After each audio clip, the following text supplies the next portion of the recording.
Hello, guys, and welcome back to another episode of the Joining Me Today podcast. And today we have got episode 39, the big 39 episode of the show. And today it's that time of the year again. It's it's that episode where things are a little bit different. I was going to say that based off the time of year and stuff, you could sort of go off that in terms of, you know, why this episode is special. We're just gonna pretend that this is coming out in January and not May. But yeah, this is the Music Awards episode. So we don't just have the interview today. I do have a fantastic interview lined up today with the absolutely amazing the Joe Keeley Band. I nearly just said Joe Keeley Band. It would have really annoyed me if I didn't say the at the start of that with the Joe Keeley Band and stuff. Before we get into that interview, yes, it's that time of the year again. We're pretending it's January, guys. It's that time of the year again for the Music Awards for the JMT Podcast. And I love doing these awards. It's literally this is like one of my favorite parts of doing this show. I love doing this might be just a silly little award show and stuff. I ain't got a big gala or whatever, you know what I mean? I'm not in some like big £1,000 suit, like it's just you guys have got to, start donating me a bit of money if you want to see that kind of production from me. But this I love this. I love doing the music awards though. No matter, even though it's a little bit of a silly thing, I absolutely love doing this for the show. And it is that time again. Today is the episode where we have the music awards. And let's stop dilly-dallying around. Why don't we just dive straight into the nominations for the first award? Just dive straight into the awards. Let's dive straight into our first award, Album of the Year. So here we are with the first award, Album of the Year. A bit of a clarification I'd like to provide and stuff. This isn't the first time these nominations are being announced and stuff for this award and the upcoming two awards and stuff, Music Video of the Year, Song of the Year, that also have nominations for it. I've already announced the nominations prior to this episode and stuff. Yeah, so this stuff isn't new information, just as a little bit of clarity there. And also, yeah, only three awards. There's more awards than just three.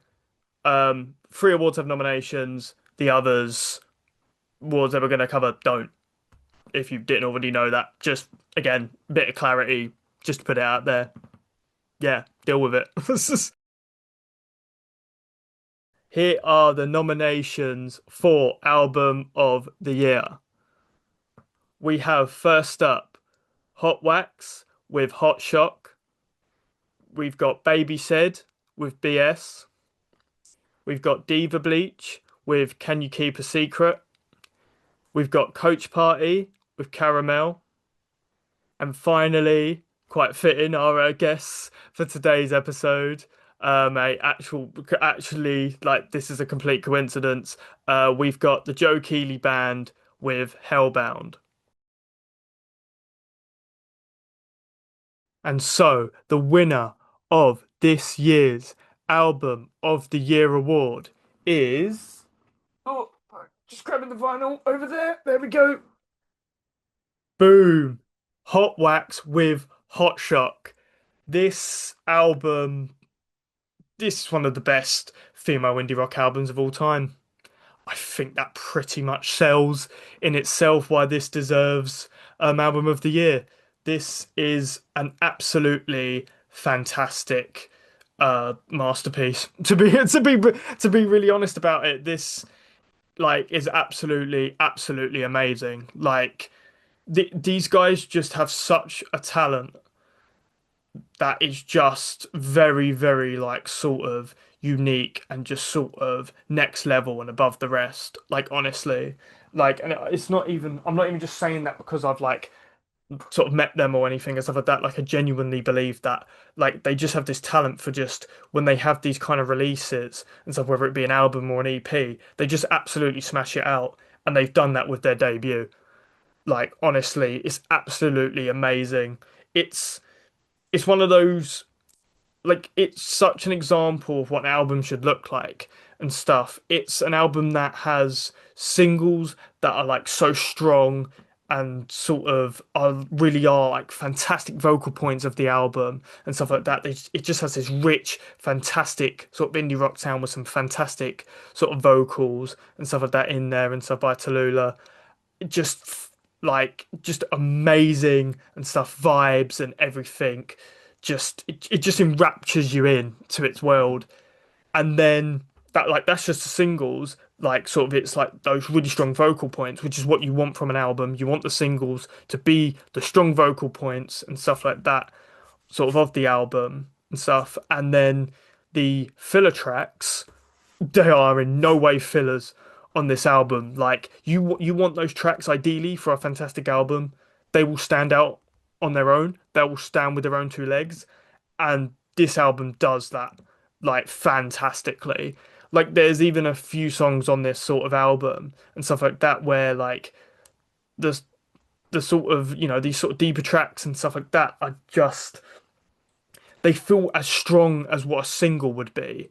Even though like I wouldn't release them as singles, they feel as strong as like what a single would feel like on an album and stuff like that. Like they're that amazing, and you don't find that often, in my opinion, with a lot of albums and stuff like that.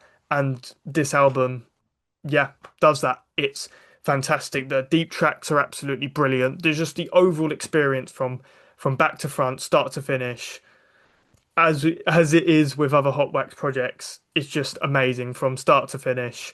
And yeah, this is yeah one of the best, like I said, female indie rock albums of all time, in my opinion. It's absolutely excellent. You guys definitely have to check it out. Okay, so that was the Album of the Year award. Well done to Hot Wax on winning that one. Very, very deserved and stuff for them. Like, what an absolutely fantastic album. And before we move on to our second big award, the Music Video of the Year one, we are going to be covering a couple of smaller awards and stuff. It's it's interesting and stuff thinking about this because with this segment here because we're going to be actually introducing some new awards and stuff in this segment, and they're going to be replacing some other awards that are going to be going. I introduced a new set of awards last year, which was basically former guest song of the year, former guest music video of the year, former guest album of the year. Those awards are going.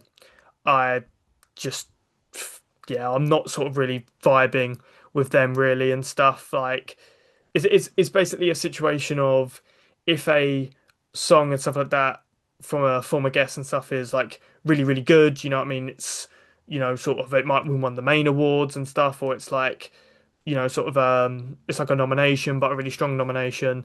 There's a really good chance it's then gonna sweep Song of the Year at like Music Video of the Year. And then if that same artist release a really good album, they're probably then gonna sweep that one as well. You know what I mean? Like with the main awards, there's a bit more competition. It's not so likely going to sweep all three main awards.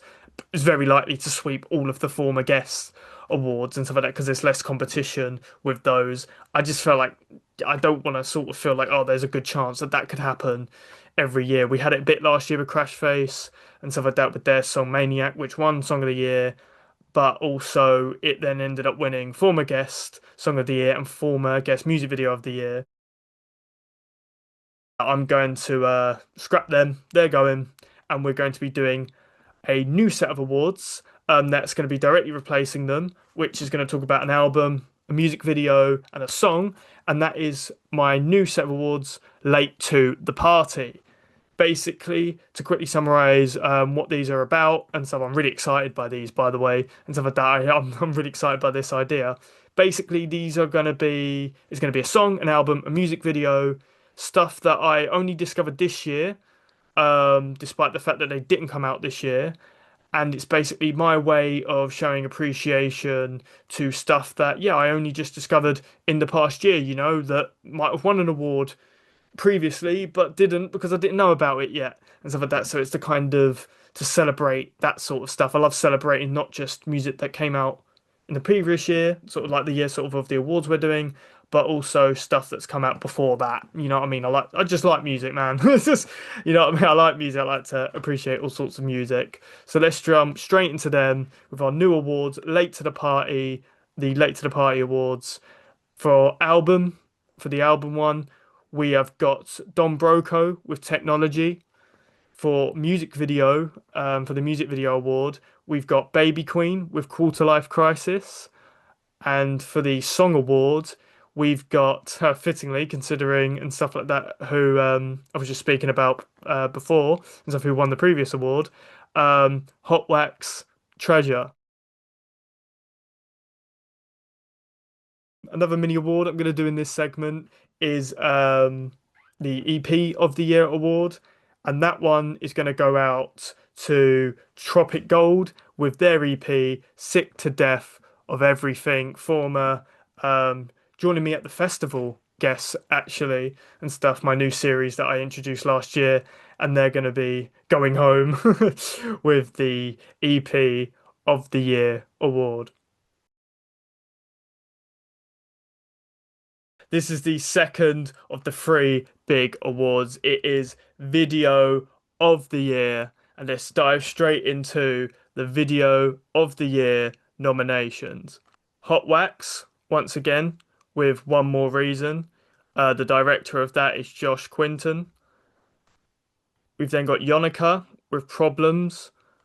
We've got the director Samuel Dueck. I apologise if I mispronounced your surname there. We've got Autumn Fires with Fall for You. That is co-directed by Joe and Scott Gist.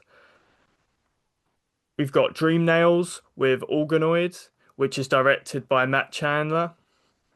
And finally, we've got Marmozets with A Kiss from a Mother, and that is directed by James Slater.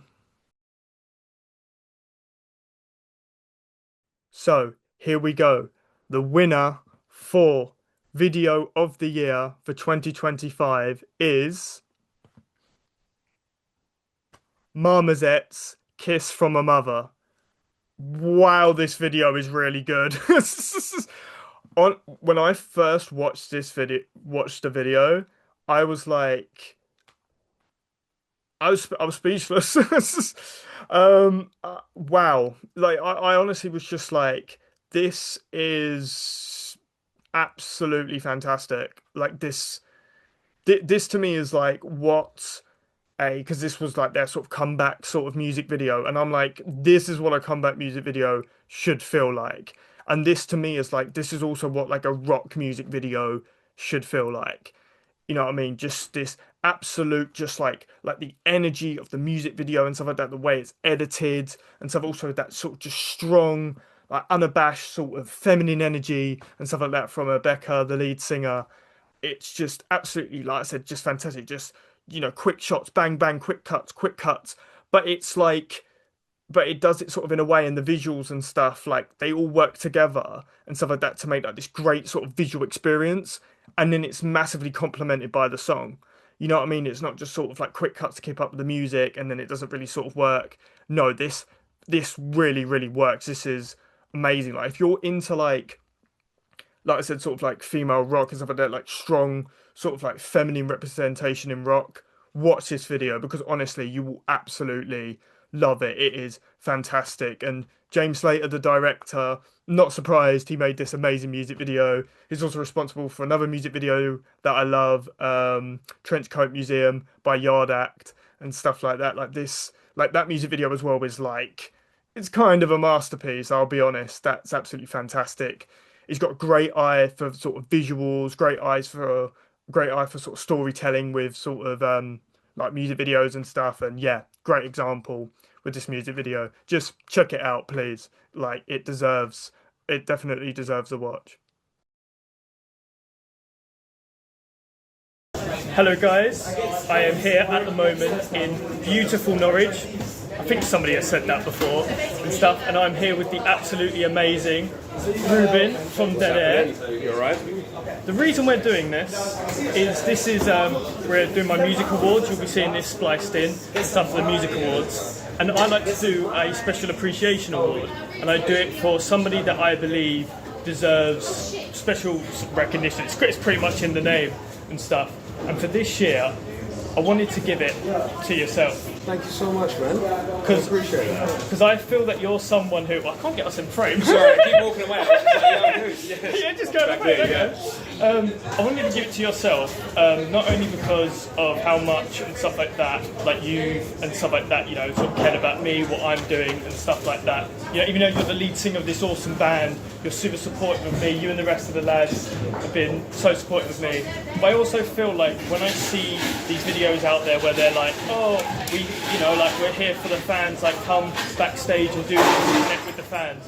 And I feel like you're someone who is living that, because I've seen you in person, even today, when you speak with fans and stuff, you remember, and like, people of your level don't do that, you know what I mean? But you do. And like, genuinely, you deserve it, man. Genuinely. Oh, thank you so much. Thank you. Yeah, dude. Yeah. Mate, it's been an absolute pleasure to come out, man. Mate, seeing you grow constantly, man. We're doing it again. The podcast is going places. You're now doing other projects. It's so awesome to see, man. So yeah, keep it up. Definitely. We'll catch you again. Smashed it. And finally, here we are. It's one of the 3 big awards, but this is the big one of the 3. This is the big squared award of my JMT Podcast Awards. It is the Song of the Year award. This is the big award. This is my favourite one, like, kind of obviously. This... To me, it's like if you win this, it's you want to win this one. Obviously, you know, it's my podcast award. You're gonna want to win an award anyway, but you definitely want to be winning this one. So first up for the nominations, we have Hot Wax once again with One More Reason. We've got Don Broco with Cellophane. We've got Autumn Fires once again with Fall For You. We've got Coach Party once again with Girls. And finally, we've got Lake Malice with Scatterbrain. Who is going to win 2025's Song of the Year? In 2022, we had Rina Sawayama with This Hell. In 2023, we had Hot Milk with Party on My Deathbed, and in 2024 we had Crash Face featuring Sam Matlock, and it was their song Maniac. But who is going to win 2025's award? So, Song of the Year 2025 goes to... Wait, hang on. I think I've got a good way of showing the winner for this one. So the winner... I've actually been having it. I've been kind of teasing it the whole time and stuff with my shirt that I'm wearing right now. The winner of Song of the Year for 2025 is, I hope this works. Boom! There we go. I hope that works. I can't see, but yes, I hope that worked. Yes, Fall For You, Autumn Fires. That is the Song of the Year 2025 winner for this time around. So yeah, there we go. 2025's Song of the Year winner. It completely deserves it. Autumn Fires with Fall For You. For me, to put it simply, when I think of 2025, I will always think of this song. Like, that puts it in the simplest, the sort of most impactful terms for me. Like, this song...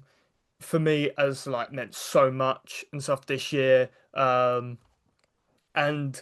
it's because it's, first of all, it's absolutely amazing. It's absolutely fantastic. It is, to me, it's like it's like a sort of it. Well, first of all, it's one of the best, I think, modern pop punk songs without a shadow of a doubt. Especially in terms of being like a female pop punk song, but also it's the fact of it being such a it really represents what pop punk music is about.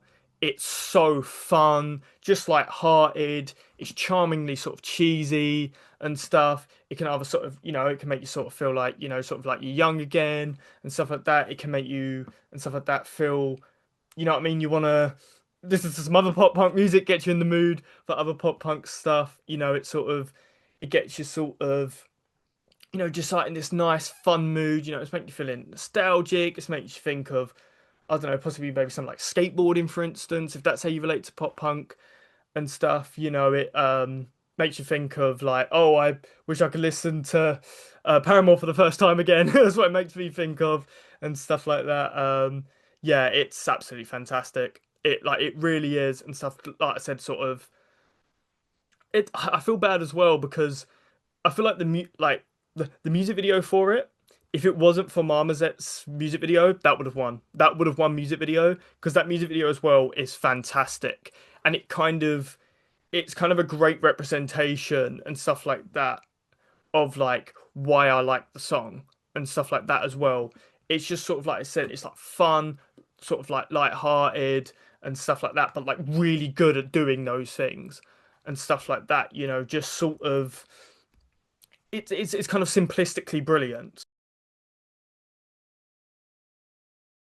It's also important to me because I got to work with Autumn Fires last year.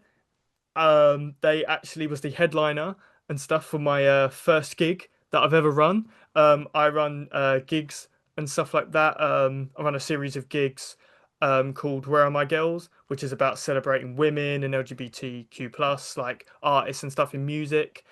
And they headlined and stuff my first show and stuff. My first show of those series of gigs, and it's funny because my show was actually the second time that they played this song live and stuff, and it's like wow, like I already love this song anyway. I keep listening to it in prep for this gig and stuff. It's just getting me excited, in the mood and stuff like that for when they're going to perform at my show and stuff like that. I get to hear it live, and yeah, and it was the second time it's ever been played live. Like that's so cool. That's just like that's what I mean. Like when I think of 2025, I'm gonna think of the build up to this gig, like with this song.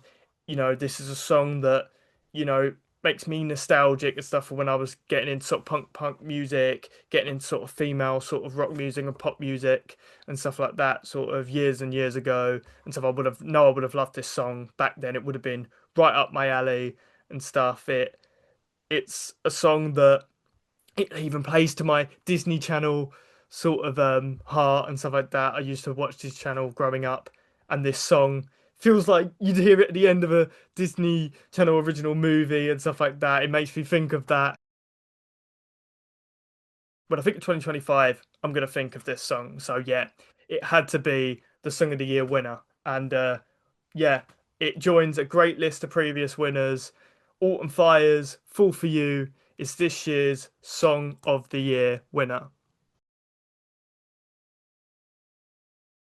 And there we go. That was the 2025 JMT Podcast Music Awards. I can't believe that's the fourth one. That's crazy to think about. Like the podcast has been going on for that long now. I'm really proud. I'm really happy. I'm really proud of myself. I'm really happy that I've done four of these, and I've this podcast's been going on so long. And before we jump into the episode and stuff like that, by the way, and stuff, like my fantastic interview and stuff with the Joe Keeley Band, I just want to quickly sort of say and stuff while we're thinking about and stuff like that. Looking at 2025, looking back at 2025, I just want to sort of quickly say that, like, I'm so happy with sort of 2025 for myself, just but like creatively and stuff like that with the podcast, the things I've been able to do, like running my first gig, doing my first festival press stuff, doing more and stuff in person interviews, like just just like having these like just sort of amazing experiences because of the podcast, doing great things creatively, and JMA going strong, and just as well like personally and stuff like that. Like 2025 was probably one of the best years of my life, to be honest, and stuff. And like it's so great to be able to look back at this year and be like, yeah, I'm happy I lived through that one because that was great. I think we've gone on a little bit with these music awards and stuff like that. So why don't we jump straight into today's interview, which is my interview with the absolutely amazing, the Album of the Year nominees themselves, the Joe Keeley Band.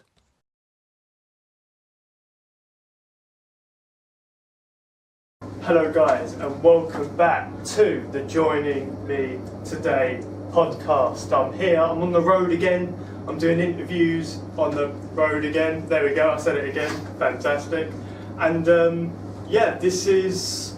in Ipswich again. I'm at the Smokehouse, a place that's become very special to me because I now do gigs here, which is awesome. And I promote gigs here. Not tonight's one, I'm not going to take credit for that one, and stuff. I just do my own gigs and stuff. But I've got a fantastic band though here today with me at the Smokehouse, and it is the Joe Keeley Band. How you guys doing? Oh, we're doing fantastic, mate. Thank you very much for having us back.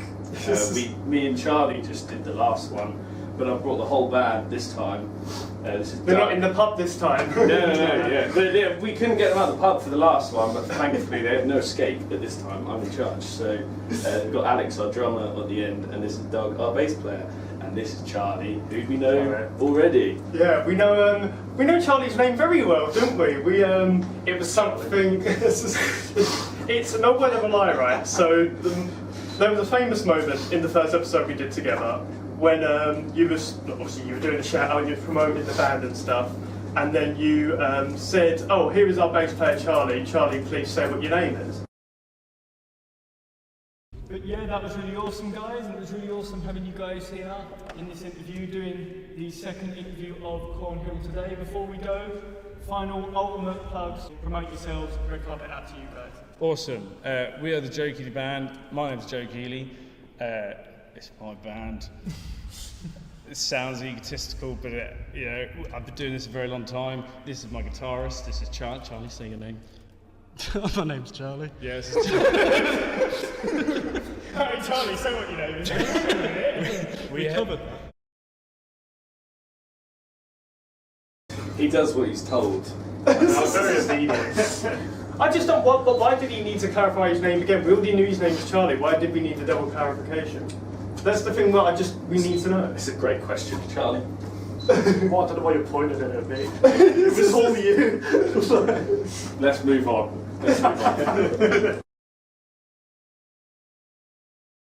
One final thing that I will say on it, the most hilarious thing about it is the fact that that moment right there is like literally one of my most viewed clips of all time that I've ever made, and I've been doing content for like 11 years, and that's literally one of the most viewed things I've ever done. So I appreciate that slip up because that's got me some views. You're welcome, mate. Jumping on to some other things and stuff. Hellbound, it's out. Your next album, absolutely fantastic album. Like, I've got to say, really brilliant. I'm not even just saying it just to PR things up. Like, it is really fantastic. Tell us all about that. Thank you very much. It's been in the works for a number of years. To be fair, there's a few songs on there that we've been playing for a little while, but haven't ever got around to it. But it's been a little while since we recorded another studio album. We recorded it in Hamford with Carl Willets, who's an awesome engineer. It really helped us out. And we're super happy with it. Glad you like it. Yeah. It's most important that I like it, by the way. I need to like it. That's the marker. You can tell I'm a big country fan by my Paramore jacket. But anyway, it is really like fantastic and stuff like that, though. And we spoke a bit about it before and stuff like that. Black Label Lady and stuff. We was promoting that, I think, and stuff in the last time we interviewed and stuff. And that's one of the main songs from the album and stuff. And I love that song. That's fantastic.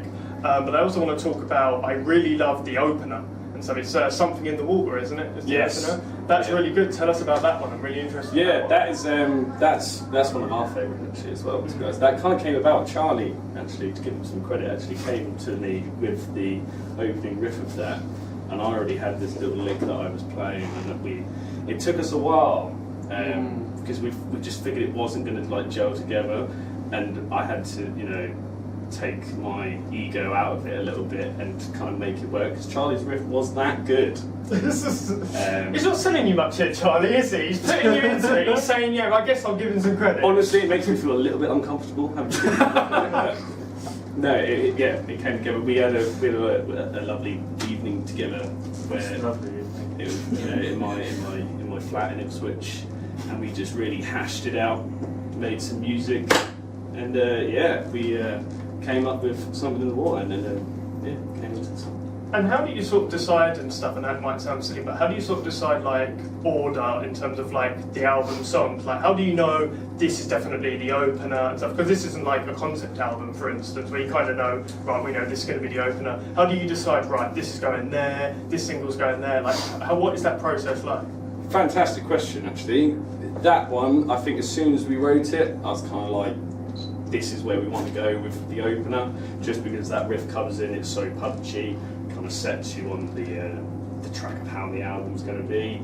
And we also got this sample, which is great. I don't know, like if you've heard the album, like you'll hear the sample that opens with, and it's something that me and Alex had listened to. Like me and Alex played together for 10 years, and we've heard this, and we've always said we want to use this sample somewhere in something that we do, and it just worked for that one. And it's like a NASCAR driver who just says like, I'm just going to put my foot on the ground until I see God or a checkered flag, and it was just like, that's amazing.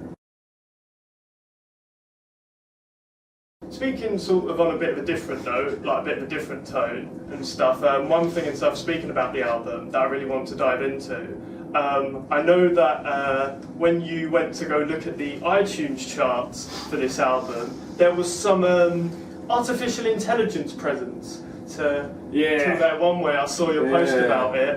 Tell us a bit about that. Well, I made a point of telling myself that for this album we're not going to look at any of that sort of stuff, because it's not important. At the end of the day, it's not important. But our first album, we got it to number 1 on the iTunes chart, which was sick. Like that was great. It looks great. It's great to tell people that.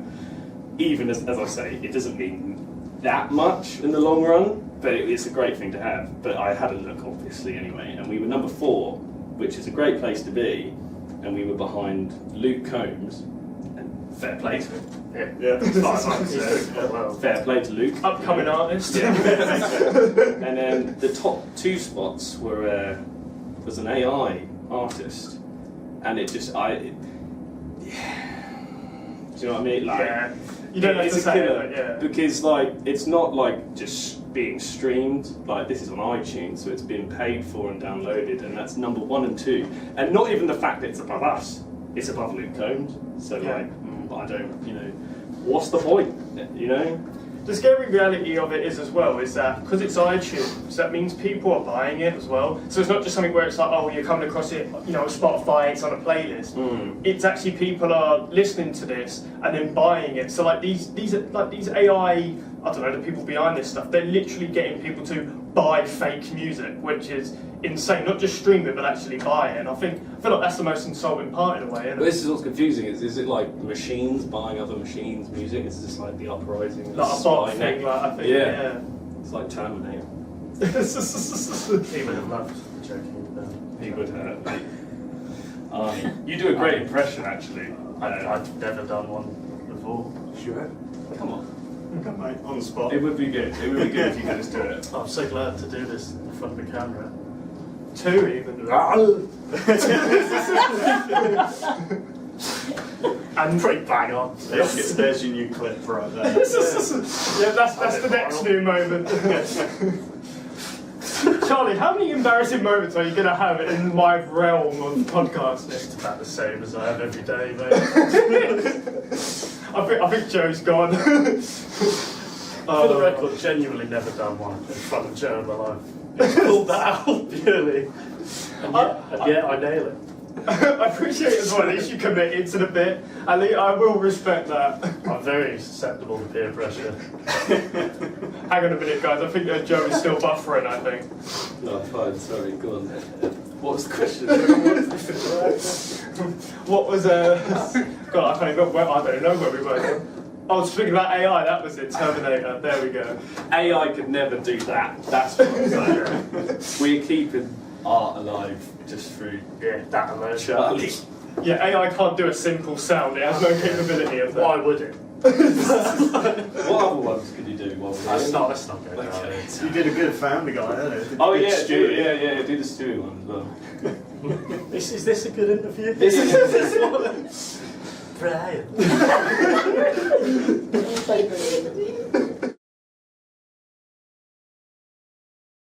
One thing and stuff I forgot to jump into once again earlier on in this episode, music recommendation time, because it's still going, because it's my song awards with this episode.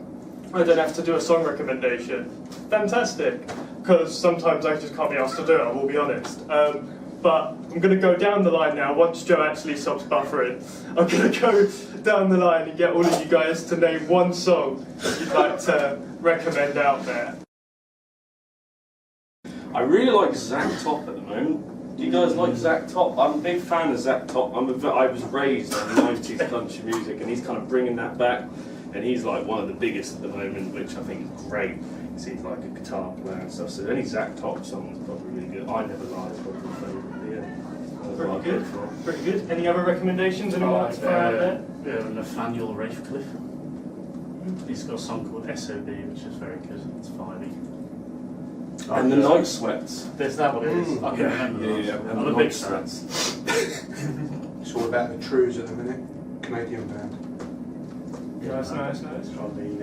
I'll go 49 Winchester, I think. Good shout, Alex. That's a good one. Yeah, I like 49 Winchester. They're really, actually, to be on that, they're really supportive UK artists, 49 Winchester.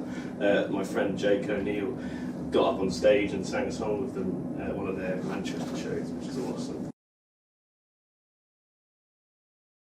And those are some really good recommendations, a little bit different for this show actually, and stuff, some artists and stuff that wouldn't normally get recommended on the show, so that is pretty awesome. And now to start to wrap things up and stuff, we've got two last things to cover. One thing we're going to cover, my new baton pass question segment and stuff. This is basically where I get my guests from the previous episode to recommend or to submit, I guess, whatever you want to call it, a question or questions to the next guest. And we've got one question and stuff for you guys submitted from my previous guest, Downcast, and that question is going to be, don't know how this one's going to go down, but we'll go with it. Do you know Download Festival? Anybody here like Download Festival? Okay, brilliant. So I'm not going to sound like an idiot now. 3 headliners you guys would pick. You can all decide together. Dream headliners for Download. That's all they'd like to know. Still living? I'd say still living, because then we could have it as if it's realistic. You know what I mean? Okay, realistic headliners. This is For Download? The Download Festival, yeah. Download. I got one straight away. I'd probably say Break and Benjamin. Go back to my emo days. Love to see them live. It's actually a good shout. Honestly, a really good shout. they just played their Metallica. I'd love to see Metallica live. Why's that funny? What's it? I'd love to. I think that would be really cool. I'm a bit of a fake fan. I would like to hear like the hits, if I'm being honest. But that would be really good. What about you? Got an mate? underrated one. There's a band called Cane Hill, which I saw years ago supporting Bullet for My Valentine. And they're like a sort of Korn, very new metal-y, but modern new metal band. They're pretty good. But I don't really hear much of them anymore. I guess they wouldn't be a good headliner, but they're not. That was really hard, but you know. I like him. Yeah, I'm going to pick my mates' bands a headline, and then all of his mates as well. Yeah, us, man. Did Doug. you- Yeah, that's what it's just on us. Yeah. Doug, what about you? Is Neil Diamond out of the question? Neil Diamond, I think. Neil Diamond, Metallica, and Breaking Benjamin. Yeah, it's 2026. But anyway, that was a fantastic baton pass segment. But now it's time for you guys to pass on to the next guest, say question or questions and stuff. Maybe we'll just keep it, because of time, we'll keep it to just one question, but what would you like to pass on to the next guest? Do we know who the next guest is? That's the thing. No, you won't. No. And they might not even be a music band. They might not even be a band. It could be anybody in entertainment. Any suggestions before I make sign up? I mean, there's a typical what could you not gig without? That is a good question. That's That's very quite much stereotypical. Yeah, but it's quite article ready. That's quite good. If you had to listen to one song for the rest of your life, what would it be? That's genuinely, that's a really good one, that one. Well done. Sorry, Alex. No, that's a better one, mate. It was alright. You can tell this is the Joe Keeley Band, can't you? Charlie's getting questions are getting thrown out, and he's answered mostly everything. But anyway, this has been another fantastic episode of the Joining Me Today podcast. Go check out Hellbound. It's an absolutely fantastic album. And go check out the rest of these guys' music. It's fantastic. Go check out Joe's solo stuff as well. They do some solo stuff. Go check his stuff out as well and stuff. And yeah, it's been another fantastic episode of the Joining Me Today podcast. Hope you guys enjoyed this episode. See you guys next time. Peace out.